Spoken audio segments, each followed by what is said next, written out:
Comme un air de raté à l'allumage après le dévoilement par le nouveau Premier ministre Rose Cristiano Sucarrapanda de la composition de son gouvernement.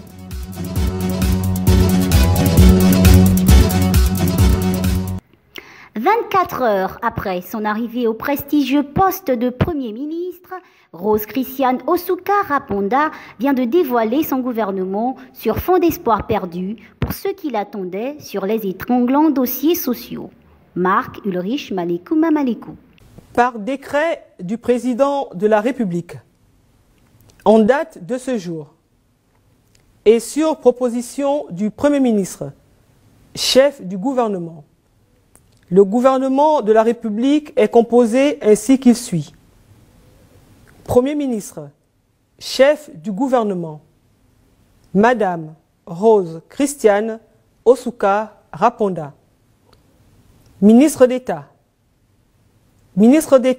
ministre des Relations. Le retour des vieux démons via notamment de personnalités renvoyant à la détestation populaire du fait de leur passif riche en zones d'ombre, mieux l'absence de néo-promus susceptibles d'incarner une présomption de confiance, autant d'indicateurs qui présagent de l'inaction à venir et qui viennent doucher de fait les maigres espoirs suscités par l'arrivée à cette prestigieuse fonction de la fine fleur de Toulon, quartier chic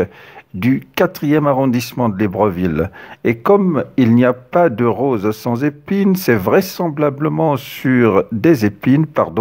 avec les auteurs des goulots d'étranglement au développement socio-économique et politique actuel que Rose Cristiano Sucarrapanda est condamné de composer avec le risque de parvenir au même résultat que ses dévanciers. Le cap sur la présidentielle de 2023 est plus que jamais engagé avec des hommes de main, des tenants du système Bongo PDG qui se voient confier les principaux leviers. Le ministère de l'Intérieur est jalousement conservé par Noël Lambert-Mata, qui a été de toutes les batailles électorales de ces 20 dernières années en qualité d'inamovible secrétaire général du dit ministère et donc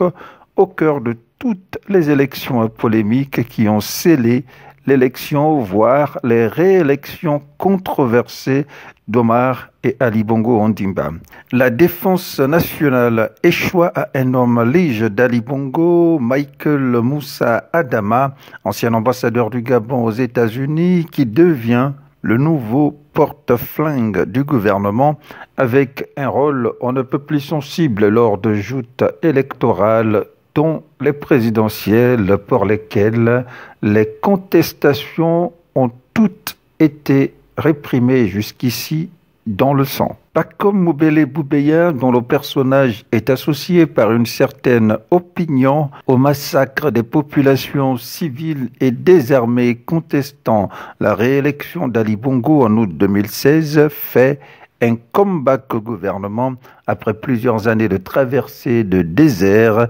avec comme lot de consolation un poste de ministre des Affaires étrangères tout court après avoir été à plusieurs reprises élevé au rang de ministre d'État. Michel Mengamesson, qui conserve le département de la culture, fait figure d'unique ancien opposant rescapé puisque le naufrage du Titanic en Kogebe-Calais emporte avec lui Jean de Dieu Moukani Ouangou, pêché en même temps que Mengamesson dans les eaux troubles de l'opposition. Les jeux de coude, selon les mauvaises langues, à mettre à l'actif de Guy-Patrick Obiang auraient vraisemblablement fini par payer puisque ce dernier s'adjuge le département de la santé en confinant totalement son prédécesseur, l'affable professeur Max Limoukou, qu'il n'a de cesse d'ailleurs fait de l'ombre.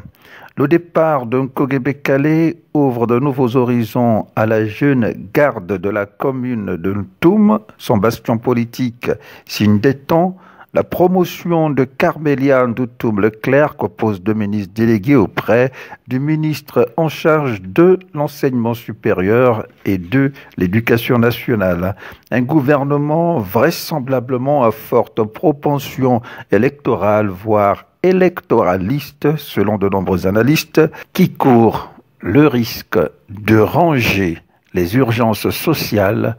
au bas de son échelle de priorité.